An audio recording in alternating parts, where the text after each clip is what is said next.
wabarakatuh. Alhamdulillah, alhamdulillahirabbil alamin.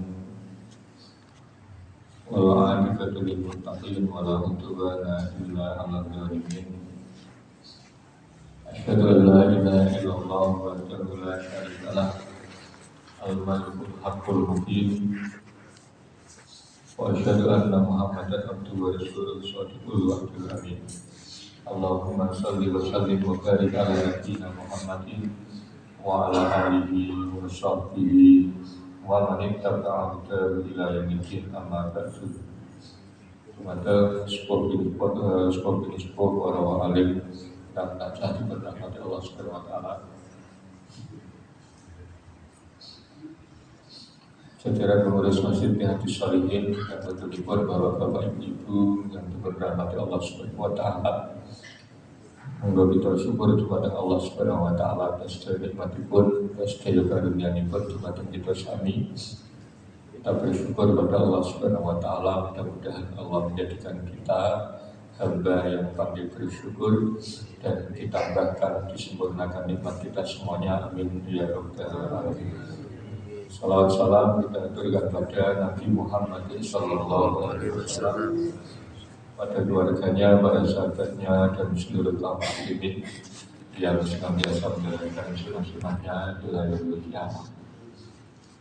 Bapak Ibu yang dirahmati Allah Subhanahu wa taala, insyaallah kita melanjutkan kembali setelah satu pekan absen, pekan yang lalu absen. Mohon maaf kalau keluar. Insyaallah kita melanjutkan kembali. Kalau tidak salah itu sampai pada akhir-akhir tentang sholat Jumat, tentang sholat Jumat. Dan mungkin Bapak Ibu yang dirahmati Allah Subhanahu wa taala, saya akan mengulang kembali terkait hadis Nabi Shallallahu Alaihi Wasallam bahwasannya di hari Jumat itu ada saat mustajabah, ada satu saat di mana kalau kita bertepatan berdoa dengan saat itu yang diberkahi oleh Allah Subhanahu wa taala, maka doa kita akan dikabulkan oleh Allah Subhanahu wa taala.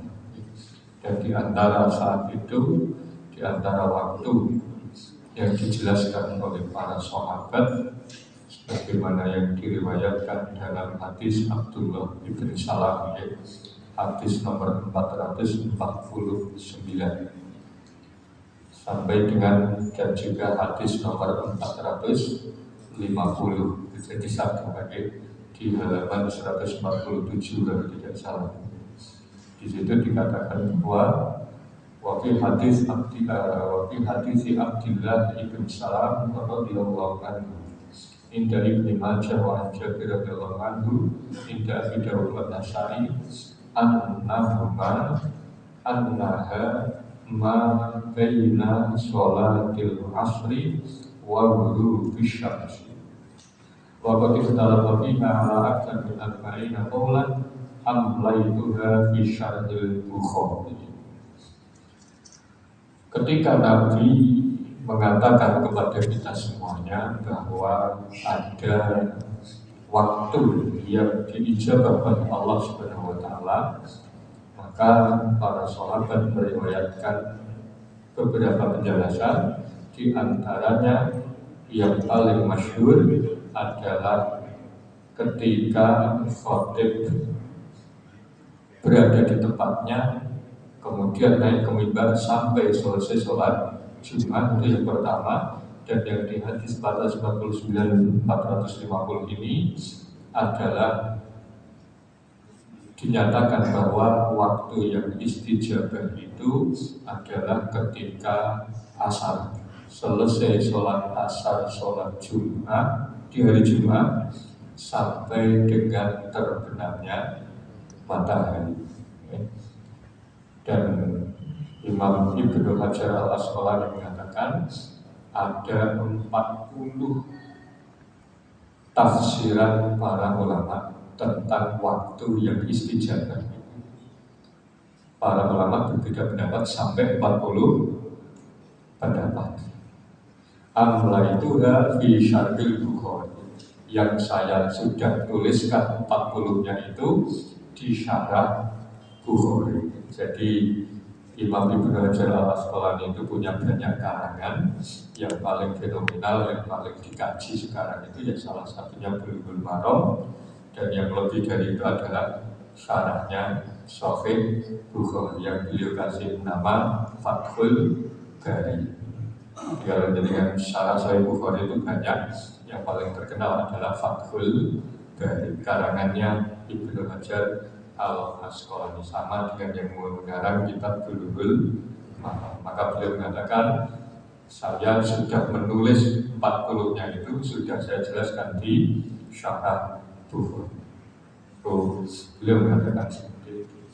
Kenapa saya ulangi ini? Bahwa yang dirahmati Allah Subhanahu Wa Taala, karena ada beberapa pertanyaan sekaligus mungkin permintaan yang sifatnya permintaan untuk supaya bagi yang sempat ke masjid ini di malam Jumat setelah selesai sholat Isya itu kita mengadakan al-kahfinan berjamaah.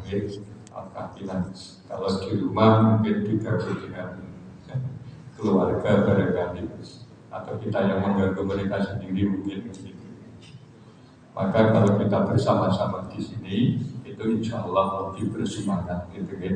Sehingga minimal sekali hatam di malam Jumat. Syukur-syukur tambah satu kali hatam lagi di siangnya hari Jumat. Tapi minimal ada hatam. Kemudian setelah itu, karena kemarin itu kita tanya Pak, hari Jumat itu kan waktu yang afdal untuk doa.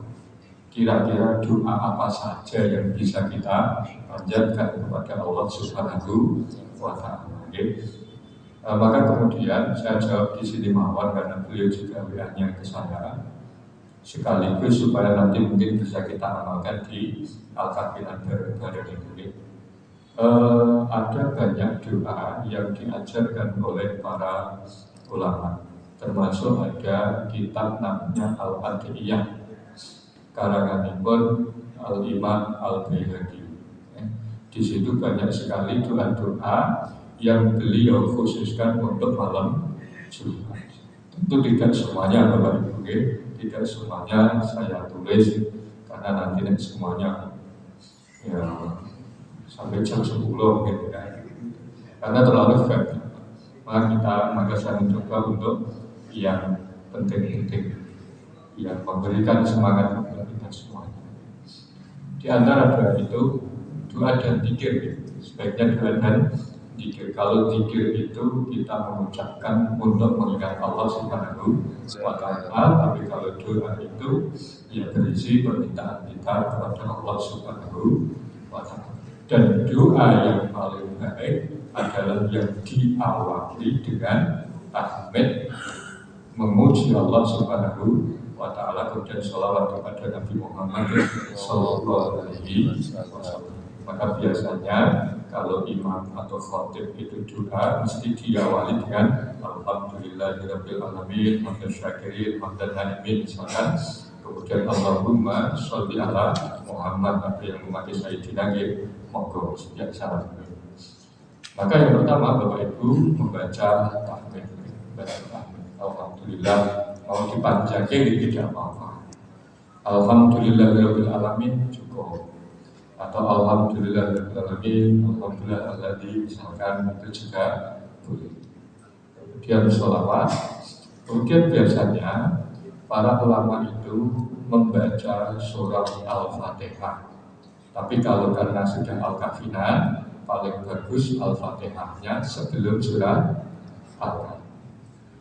Setelah itu, setelah Al-Kahfi kemudian Yamin, kita membaca Muawwidah. Muawwidah itu Qul Huwallah. Kalau dulu biasanya itu Qul Huwallahnya 7 kali Bapak Ibu. Qul a'udzu birabbil falaq 7 kali, Qul a'udzu birabbin nas 7 kali. Itu biasanya dibaca oleh para ulama setelah sholat Jumat. Meskipun dibaca kapanpun juga tidak apa-apa. Tapi ini mungkin peringatan untuk kita bahwa setelah Jumat itu ada yang namanya musabbihan. Musabbihat itu dibaca 7 kali 7 kali. Al-Fatihah 7, kemudian Qul huwallahu 7, kemudian Qul a'udzu birabbil falaq, Qul a'udzu birabbin nas 7. Bagi yang tidak kerja, tapi yang kerja jadi bosnya nggak terus itu pintu. Dan berhenti sedang. Jadi minimal satu-satu dan masalah. Oke, mudah satu kali satu. Kemudian zikir monggo dipilih zikir yang paling mudah, yang paling hafal. Mungkin kalau di sini nanti subhanallah wa bihamdihi subhanallahil azim 7 kali monggo. Tapi biasanya kalau 3 kali, tapi paling saya 7 kali. Subhanallah wa bihamdihi subhanallahil azim subhanallah wa bihamdihi subhanallahil subhanallahil azim 3 kali. Kemudian sholawat tadi sudah, kemudian membaca istighfar. Boleh dibaca astaghfirullahaladzim dan cukup, atau astaghfirullahaladzim alladzi seterusnya la ilaha illallahul hayyul qayyum sampai. Atau yang paling bagus, terutama untuk malam Jumat dan mungkin nanti dibaca di sini, itu Sayyidul Istighfar. Dan dengan sudah tahu semuanya, Allahumma anta rabbi la ilaha illa anta khalaqtani wa ana abduka wa ana ala abdika wa wa'dika dan seterusnya. Mohon juga mencari masalah doa aku laka binimatika ala yakum dan bifofili fa'inna ala yakum dan ila anta itu istighfar yang paling bagus. Itu disebut Sayyidul Istighfar. Setelah itu baru kita berdoa. Nah ini doanya yang ukhrawi dulu, yang akhirat dulu ya. Ampun dunia ini, itu kesopanan kita kepada Allah Subhanahu wa ta'ala. Biasanya pun doa Allahumma rizukna landatan nazar liwajhikal karim, yang artinya ya Allah anugerahkan kepadaku, karuniakan kepadaku. Kalau di sini tulisannya ya kami kan gitu kan. Karena konteksnya kan nanti doa bareng setiap malam Jumat.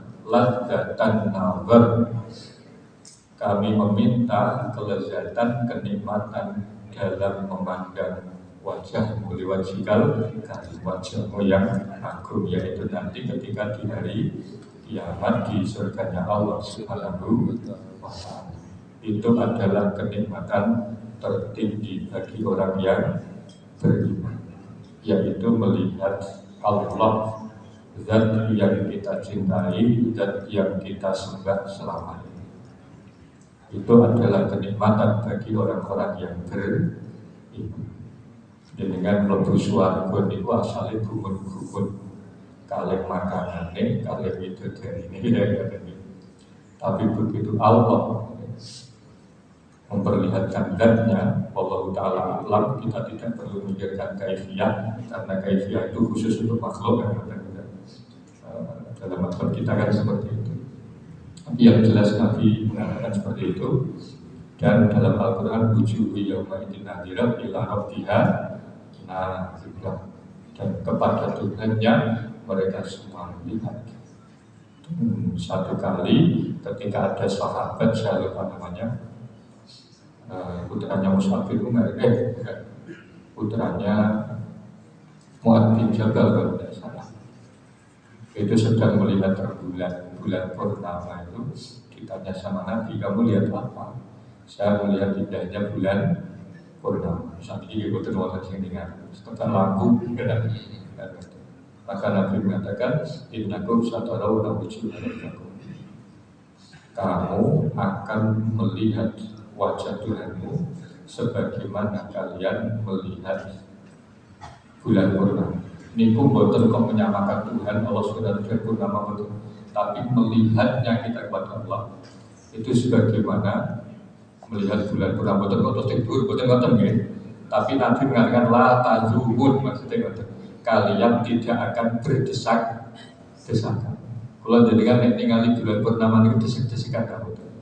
Boten. dan tidak saling iri satu sama lain. Kan ada karena melihat Allah, melihat keagungan Allah itu tidak akan iri. Tapi kalau jenengan ketidunya, itu biasanya desek-desekan terus iri-irinan. Yang kita iri-irinan itu biasanya wonten bab dunia. Kalau kita melihat Allah, melihat akhiratnya Allah, itu kita tidak akan berdesak-desakan. Tentu sesuai dengan yaitu bidatihi, sesuai dengan keagungan Allah Subhanahu wa Ta'ala. Tidak perlu kita terlalu jauh. Sudah itu bertempat takboten, terlalu takboten, kita sudah punya madhabnya masing-masing. Ya sudah kita kaji di hari Jumat terkait madhabul Asy'ariyah dan itu. Tapi intinya kita berdoa kepada Allah agar melihatnya. Wasyauq ila liqa'ika ghairil dhalim. Ya Allah, anugerahkan kepada kami rasa rindu untuk bertemu dengan.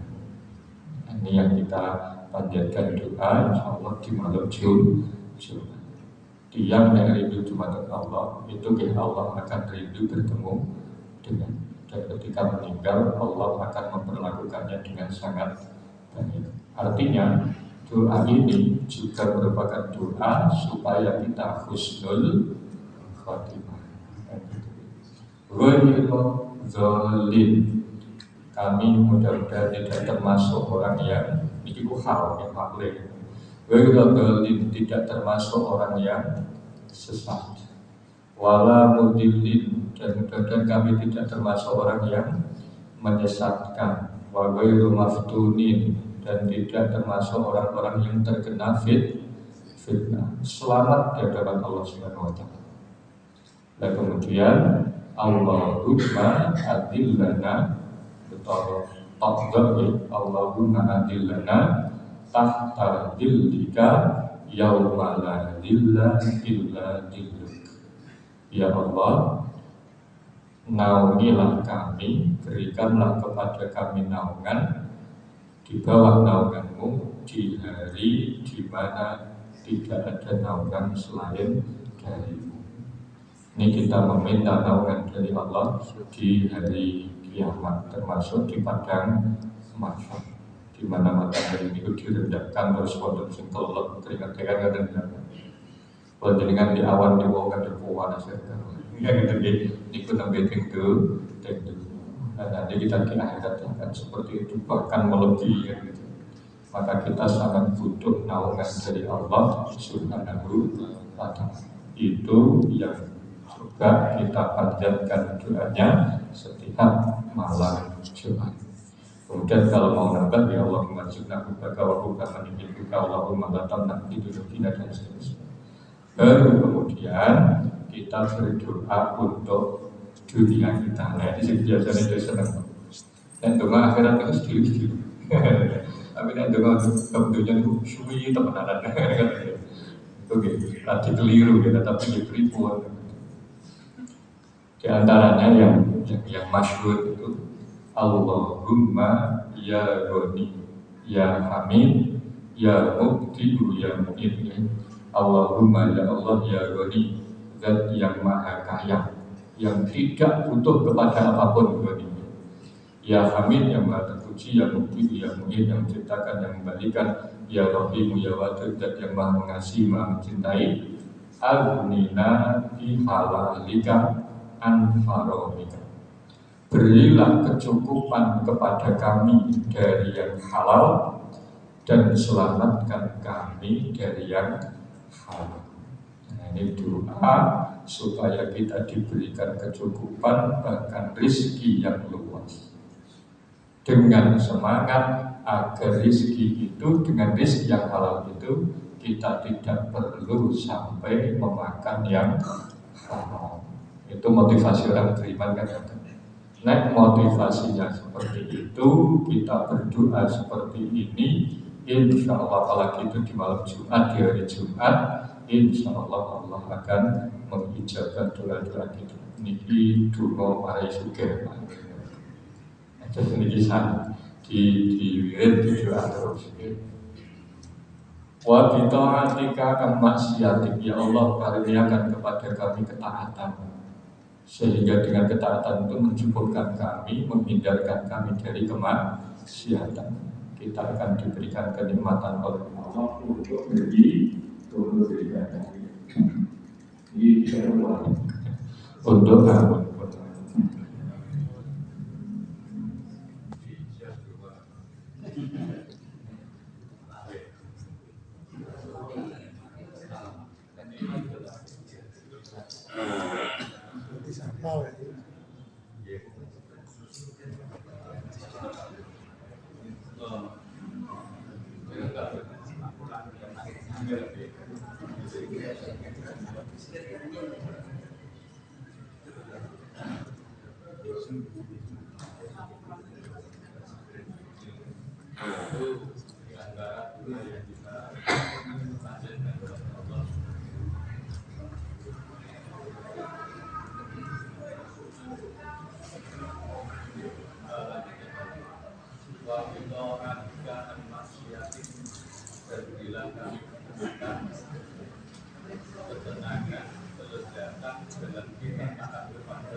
Sehingga kita tidak perlu manusia karena orang itu lebih senang maksiat karena menurutnya itu maksiat bisa memberikan betul, sampai tidak tahu bagaimana cara menikmati ketaatan kepada Allah Subhanahu wa Ta'ala. Baik, sansunal itu di antara dua doa yang insya Allah akan kita panjatkan, terutama yang mungkin sifatnya ini terlalu mendekat setelah al-kafinan dan ada kemudian kita lanjutkan kemudian dengan Allah Subhanahu wa Ta'ala seperti biasa kemudian kita untuk mengaturkan jalankan kemudian ditambah berbana hatinya ya masalah itu di antara kita sekaligus pemberitahuan untuk kita semuanya yang sempat ke masjid malam Jumat setelah sholat. Baik, yang dirahmati Allah Subhanahu wa Ta'ala, kita lanjutkan kembali hadis nomor 451 yang membawa kitab tersebut. Bismillahirrahmanirrahim. Wa an Jabir radhiyallahu anhu qala wa an Jabir radhiyallahu anhu qala ma fi sunnah istaqbal ma fi sunnah anna fi kulli arba'ina fasaqatan sunnah anakir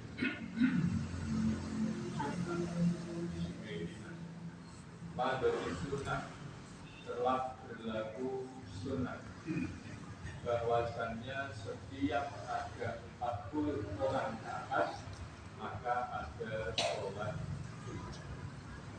Hadis ini diriwayatkan oleh Imam Al-Bukhari dan hadis ini menjadi dasar bagi mazhabnya Imam Syafi'i bahwa sholat Jumat itu disyaratkan 40 orang. 40. Sementara sebagian pendapat lain, misalkan dari mazhabnya Imam Abu Hanifah, itu mengatakan yang penting ada 3 orang itu sudah boleh melakukan sholat.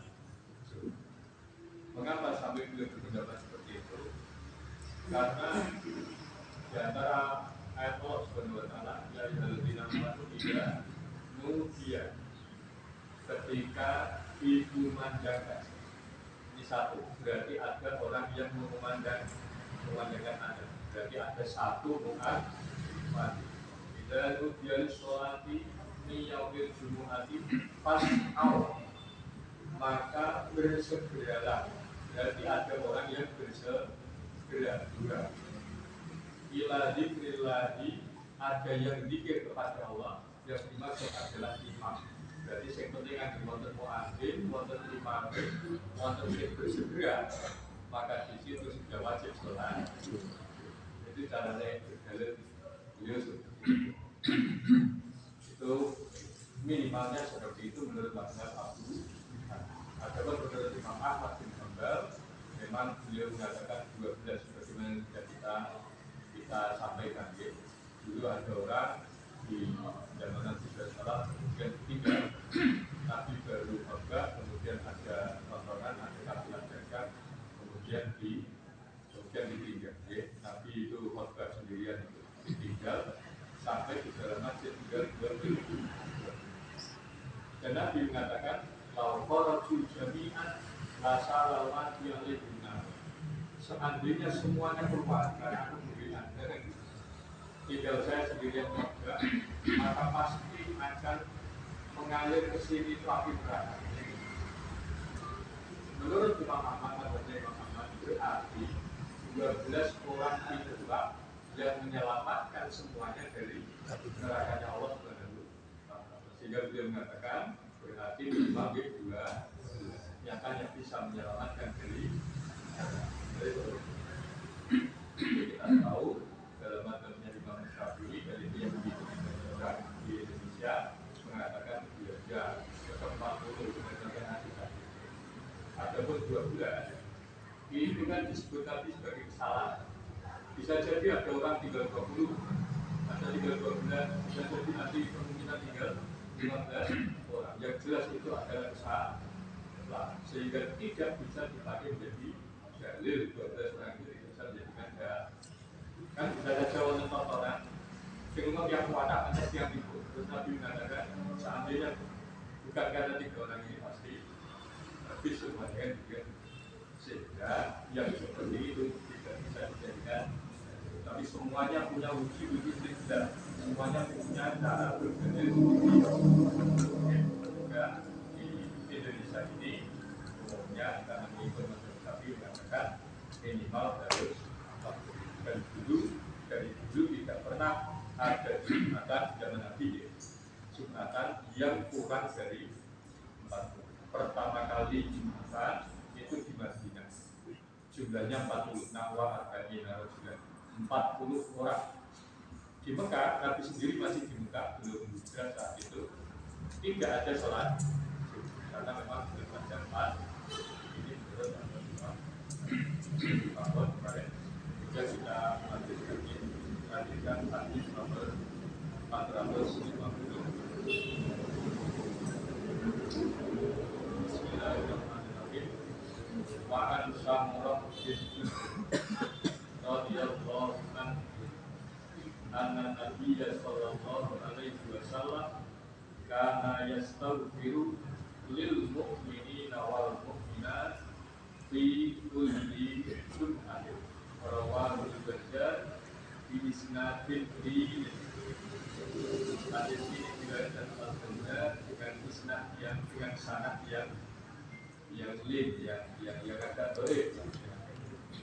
Karena ada yang namanya satu Abdullah bin Yusuf atau siapa yang kepalanya kurang kuat.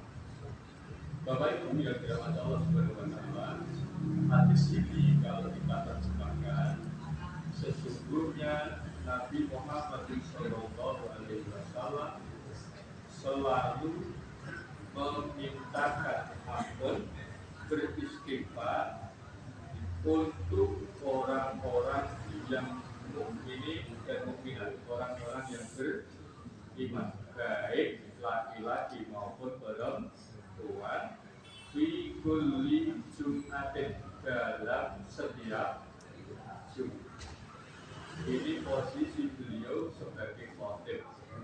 Maka di antara sunnah khotib itu ada mengatakan rukun mazhab Syafi'i, itu setiap di akhir khutbah ada yang namanya doa.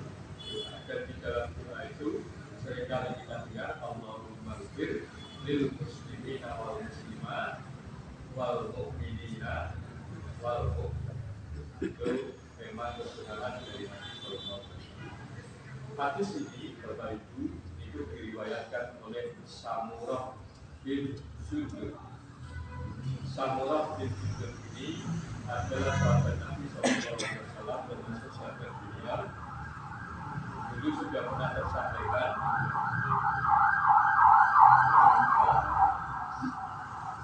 Samurah bin Jundub itu masih teman, biasanya berteman dengan sahabat lain, namanya Rafiq bin Khadij radhiyallahu anhu. Satu kali sahabat ini kepengen ikut perang, padahal umurnya belum balik, sampai sembunyi-sembunyi, itu yang dulu kita sampaikan. Rafiq bin Khadij datang ke Nabi, yang tadinya sembunyi-sembunyi datang ke Nabi, wahai Nabi, saya mau ikut perang. Kata Nabi, tidak boleh, kamu masih anak-anak. Kata Rafiq, saya bisa memanah seperti layaknya orang biasa. Akhirnya oleh Nabi diuji, disuruh mana, ternyata pinter. Lalu kemudian Pak Aja dan Nabi Sallallahu Alaihi Wasallam, Pak Aja dari Nabi Sallallahu Alaihi Wasallam kita, maka saya diperbolehkan ikut. Datang Rafiq bin Khadij kepada temannya ini, Samurah, mengatakan, Samurah, saya sudah diperbolehkan Nabi untuk perang.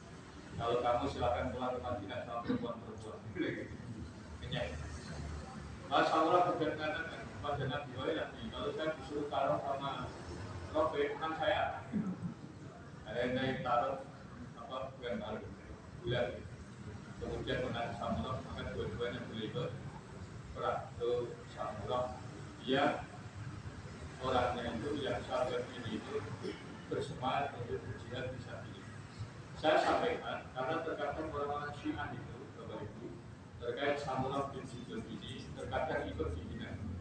Orang-orang Syiah itu tidak suka sahabat Nabi, sahabat-sahabat yang tidak pro dengan Ali bin Abi Thalib, tidak pro dengan mereka, itu mereka serang. Salah satunya adalah Samurah ini. Diserangnya mereka mengatakan lihat di hadis Muslim. Memang ada di hadis Muslim bahwa Samurah itu tertuduh sebagai sahabat yang menjual khamr. Tapi kita tidak mengatakan itu. Samurah dituduh menjual khamr. Dan itu kejadian di zamannya Umar bin Khattab. Padahal yang terjadi, para ulama mengatakan itu yang dimaksud itu Samurah menjual anggur kepada produsen khamr. Produsen khamrnya bukan orang Islam. Beda macam. Kayak gitu kan hukumnya kan kita tidak tahu. Hukumnya begitu. Kalau ada orang jual anggur dijual kepada produsen khamr. Dan saat itu mungkin dia tidak tahu. Bagaimana kalau kita misalkan kita jualan babi, ada orang jualan babi itu harapnya berapa? Tapi kalau dijual ke peternak harimau, ada peternak harimau atau petugas babi misalkan, kita jualan babi, ini mah kaki makan, nah seperti itu boleh apa kan kita sudah butuh penjelasan. Tapi itu kemudian menjadi hinaan oleh orang-orang di orang ini. Samurah bin Jundub banyak meriwayatkan dari Nabi SAW, dan diantaranya adalah hadis ini. Hadis ini itu memakai kata kana yastawfir, karena diikuti dengan fi'il mudhari kalau orang nahwi orang salaf. Karena diikuti fi'il mudhari istighfar yastawfir itu biasanya diartikan ulama sebagai mudawamah. Mudawamah itu berarti Nabi selalu memintakan ampun kepada orang yang beriman. Artinya menjadi kebiasaan. Dan para ulama mengatakan kalau kebiasaan Nabi ini dalam bidang ibadah, maka itu menunjukkan masyru'iyah, disyariatkan. Berarti kita terutama para khatib dan kita semuanya disyariatkan untuk memintakan ampun untuk saudara-saudara kita yang beriman dan berislam. Kalau kebiasaan Nabi bersifat adatnya manusia yang dilakukan Nabi mudawamahnya, yang selalu dilakukan Nabi itu bersifat kebiasaan manusia, maka tidak dihukumi sunnah. Contoh misalkan ada Nabi Shallallahu Alaihi Wasallam yujibu al-mashrab al-barid misalnya, atau imam Nabi. Nabi itu selalu senang kalau minum air yang dingin. Air yang dingin itu Nabi selalu senang. Kalau seperti ini, maka tidak dijadikan sunnah. Jangan sampai kita mengatakan ngombe es teh, Pak, ini sunnah Nabi. Karena itu adalah kebiasaan yang bersifat manusiawi dan tidak bersifat ibadah kepada Allah Subhanahu wa Ta'ala. Kemudian di antara faedah hadis ini bahwa syarat orang mendapatkan ampunan karena Nabi juga seperti itu adalah iman dan Islam. Jadi orang di luar iman dan Islam tidak mendapatkan Quran Nabi, tidak mendapatkan permintaan ampunan dari Nabi Shallallahu Alaihi Wasallam. Iman dan Islam itu kalau disebut salah satu orang beriman, maka maksudnya adalah iman dan Islam. Tapi kalau disebutkan secara bersamaan dua-duanya disebut iman dan Islam, muslimin muslimat, mukminin mukminat, maka artinya Islam itu artinya orang yang beribadah mencukupi rukun Islam, dan iman artinya tentang urusan akidah. Tapi kalau disebut satu saja orang muslim, artinya ya muslim ya mau. Orang mukmin artinya orang muslim dan orang beriman. Sama seperti kalau kita menyebut fakir miskin. Orang fakir dia fakir miskin, orang miskin dia fakir miskin. Tapi kalau disebutkan zakat ini untuk orang fakir dan untuk orang miskin, maka biasanya diartikan juga fakir itu yang tidak punya pemasukan sama sekali, kalau miskin dengan pemasukan tapi kurang dari keluarga. Itu contoh padanan kalimat iman dan kemudian selanjutnya terakhir saya mau ini sekali bersama kita. Hadis ini juga menunjukkan bahwa kita disunahkan terutama khotib untuk berdoa secara umum. Jangan berdoa untuk diri sendiri. Allahumma firli, ya Allah ampunilah aku. Itu kemudian diamini tiap kata. Sing to kula piyambak sing amini dia dari sakit. Maka Allahumma fir lana wa liikhwa. Kalau untuk golongan tertentu boleh, para ulama juga berpendapat. Contoh misalkan kita mendoakan suku tertentu, kita mendoakan pemerintah. Bagian ulama mengatakan tidak boleh, tapi jumhur ulama mengatakan boleh. Misalkan Allahumma aslih ulata muslimin, misalkan ya Allah berilah kebaikan untuk pemerintahan, untuk pemimpin kaum muslimin, boleh. Untuk suku tertentu, untuk golongan-golongan tertentu boleh. Tapi kalau untuk diri sendiri hukumnya makruh, hukumnya maka kalau kita berdoa bareng, usahakan doa itu untuk pakai nana Allah bagaimana wali warhamhu kama rabbayana. Jangan diri kalau Allah pilih itu untuk diri sendiri. Ini yang dicontohkan oleh Nabi Muhammad sallallahu alaihi wasallam. Ini tadi kalau ada pertanyaan boleh sambil angkat tangan apa tidak? Yang angkat tangan cukup makmumnya, cukup muslimnya. Yang imam ini ada kesalahpahaman sini. Kalau dengan baca kitabnya Imam Nawawi, bagaimana hadis Anas bin Malik itu Nabi memang tidak mengangkat tangan, tapi cukup berdiri. Tapi bukan berarti ini makruh haram boten. Makruh haram boten tidak perlu juga masalah. Tapi itu yang dilakukan Nabi Sallallahu Alaihi dan ini untuk Jumatan saja. Sebagian orang mengatakan hadis itu dipakai untuk semuanya, sehingga kalau kita ada mau seperti angkatan itu agak keliru dalam memahami hadis tersebut. Yang dimaksud di hadis itu adalah ketika sholat, ketika berjum. Tapi sekali lagi itu bukan rukun, itu bukan wajib, hanya sekedar sunnah atau afdoliyahnya tidak perlu itu lagi Allah. Kalau begitu kita ikut Waalaikumsalam warahmatullahi wabarakatuh.